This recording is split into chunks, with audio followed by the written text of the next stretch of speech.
नमस्कार दोस्तों, मैं आपके साथ हूं रहमान सैफ़ी और आज पहुंचा हूं उद्यान विभाग के कुछ कर्मचारी और उद्यान विभाग कर्मचारी नेता मेरे साथ यहां पर मौजूद हैं। सवाल वही सैलरी को लेकर, क्योंकि आप देख रहे हैं पूरी दिल्ली में किस तरह का मामला चल रहा है। और पूरी दिल्ली की बात नहीं करूँगा, पूरे देश में लगभग हर जगह पर हर राज्य में इसी तरह की घटनाएँ हमारे सामने आ रही है कर्मचारियों की सैलरी को लेकर। चाहे वो डैम्स विभाग हो, चाहे वो इंजीनियर विभाग हो, चाहे वो शिक्षा विभाग हो, चाहे वो उद्यान विभाग हो। तो उद्यान विभाग के कुछ कर्मचारियों के नेता हमारे साथ यहाँ पर मौजूद है, जिनसे बात करने पहुँचा हूँ सैलरी को लेकर। और सबसे पहले आज जिस तरह से लोहरी और मकर संक्रांति की आप सब पूरे देशवासियों को बहुत बहुत हार्दिक शुभकामनाएं। और साथ साथ ही आज एक बात ज़रूर कहूँगा, अगर आपने अभी तक चैनल को सब्सक्राइब नहीं किया है, कृपया लाल बटन दबाकर चैनल को सब्सक्राइब कर लीजिए, वीडियो को लाइक कीजिए और शेयर कीजिए। तो अपना सवाल लेकर चलता हूँ। अरुण शर्मा मेरे साथ यहाँ है, बाकी सब लोगों का परिचय आपको बताऊँगा बारी बारी से। अरुण शर्मा जी, सबसे पहले आपका बहुत बहुत स्वागत है।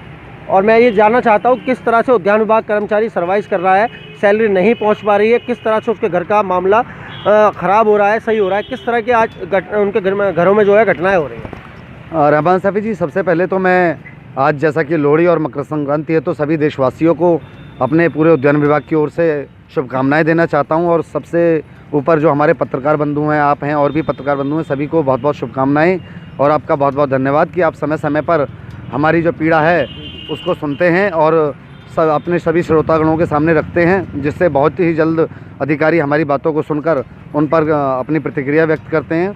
जैसा कि आपने सैलरी को लेके पूछा है, तो देखिए चारों तरफ सैलरी को लेके हाहाकार मचा हुआ है।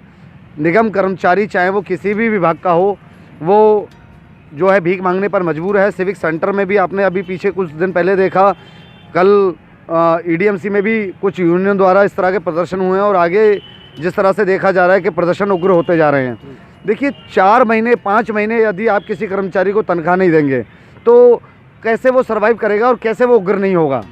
तो पेट की आग है, ये कहीं ना कहीं गुस्सा करने पर मजबूर कर देती है। हम प्रशासन के साथ हैं, हम प्रशासन से अलग नहीं हैं, पर कहीं ना कहीं हमारी जो रोते हुए बच्चे हैं, भिड़कते हुए परिवारजन हैं, उनको जब हम देखते हैं तो हमें पीड़ा होती है। और यही कारण है कि हमें बार बार जो है हड़ताल और आंदोलनों का रास्ता अख्तियार करना पड़ता है। बड़े शर्म की बात है निगम की ओर से कि जहां एक और डैम्स विभाग के एक तनख्वाह ऑलरेडी दी जा चुकी है, दूसरी तनख्वाह देने की तैयारी में लग रही है। जी 4 महीने रोककर वो एक तनख्वाह दी गई थी, अभी तक फिर कर्मचारी इंतजार कर रहा है। देखिए 4 महीने रोककर एक तनख्वाह उन्हें दी गई, यहाँ 4 महीने रोकने के बाद एक भी नहीं दी गई। उद्यान विभाग के साथ ऐसा क्यों?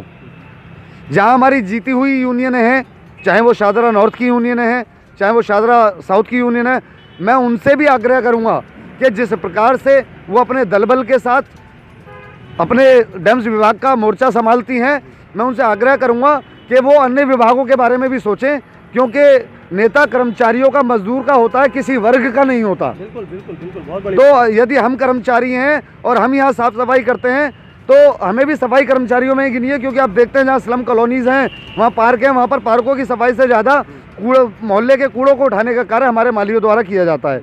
ऊपर से जहाँ वेतन की बात और अन्य लाभांशों की बात आती है, हमारा कर्मचारी एक और रिटायर हो जाता है, उसकी तनख्वाह बंद हो गई है, उसके बावजूद हमारे कर्मचारी की तनख्वाह बंद होने के बाद भी उसे पेंशन नहीं दी जाती है।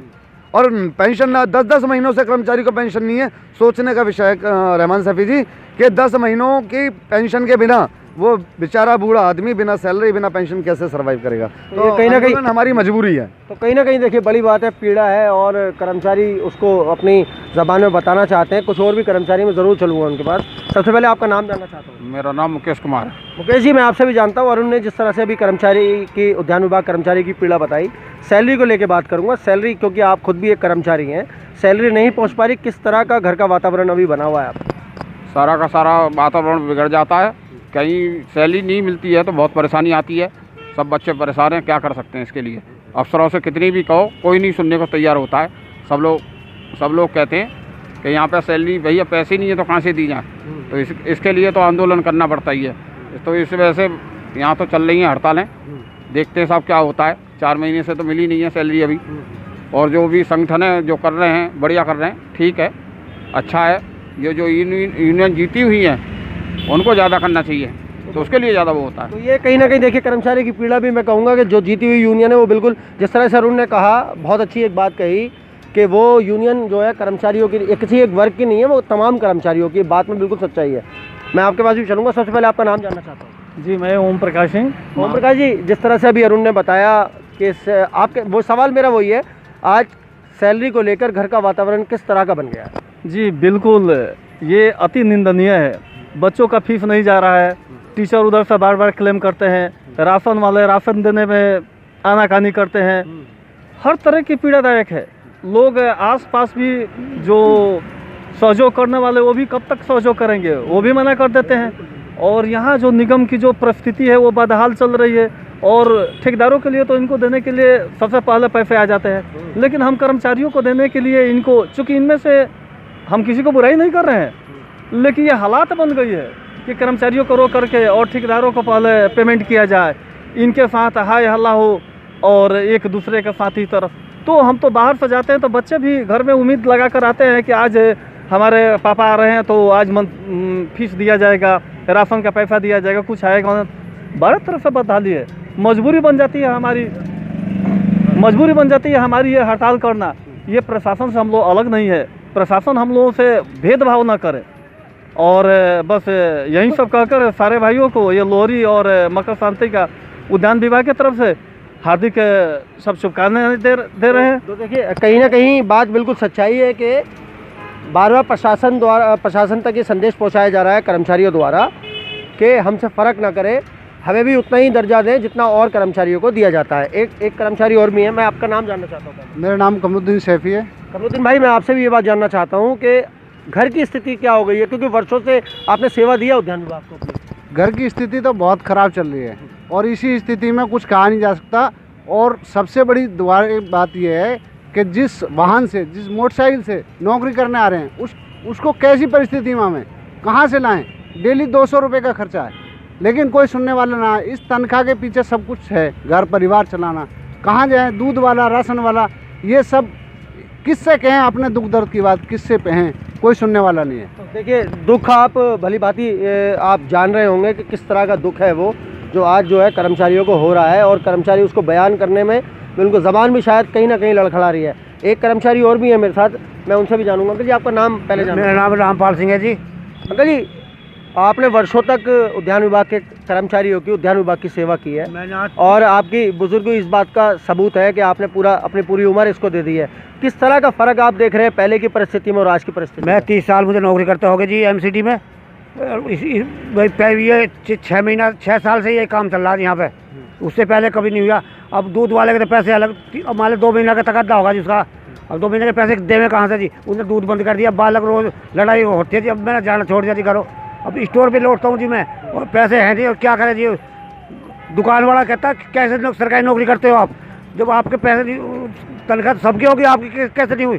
अब क्या करें जी, अब क्या, कहाँ तक सच बोल रहे जी हम। बिल्कुल बिल्कुल, देखिए ये बहुत बड़ी एक पीड़ा है, शायद मेरे पास भी शब्द नहीं है वो करने के लिए, लेकिन मैं अरुण के पास जरूर करूँगा, क्योंकि अरुण को मैंने भी वर्षों से देखा है इन सब कर्मचारियों की लड़ाई लड़ते हुए। अरुण, सवाल ख़त्म हो गया अंकल जी की बात सुनकर, लेकिन मैं ये ज़रूर पूछूंगा, अब आगे की रणनीति इन कर्मचारियों को इंसाफ दिलाने के लिए किस तरह की आपकी रहेगी? देखिए, जहाँ तक इंसाफ दिलाने की बात है, हमारी लड़ाई जैसे पहले से रहमान सैफ़ी जी आपके सहयोग से चलती आई है, चलती रहेगी। यदि प्रशासन के सामने हाथ जोड़ने की नौबत आएगी तो हम हाथ भी जोड़ेंगे, और हाथ तोड़ने की नौबत आएगी तो हम हाथ भी तोड़ेंगे। तो आज कहीं ना कहीं ये आक्रोश इसलिए पैदा हो रहा है कि कर्मचारी कहीं ना कहीं हताश, परेशान और बेहाल ज़रूर है। आप मेरी इस बात को बिल्कुल सुनिएगा कि कर्मचारी हताश, परेशान और आज बेहाली की कगार पर बिल्कुल आगे। अंकल जी की बात सुनकर मेरे पास तो अल्फाज ख़त्म हो गए, तो मैं अल्फाज नहीं बयान कर सकता, लेकिन निगम प्रशासन को मैं भी साया न्यूज़ मीडिया की तरफ से इसी बात का आग्रह, एक आह्वान भी करना चाहूँगा कि कृपया इन कर्मचारियों की जो इनकी राशि है, जो इनके हक़ का पैसा है, वो इनको दिया जाए, क्योंकि ये अपनी ड्यूटी बिल्कुल पूरी ईमानदारी के साथ करते हैं। जब सुबह मेरी बात हुई थी तो अपनी ड्यूटियों पर थे सब, तो आज ये परिस्थिति देखकर मेरे पास शायद अल्फाज नहीं है अभी।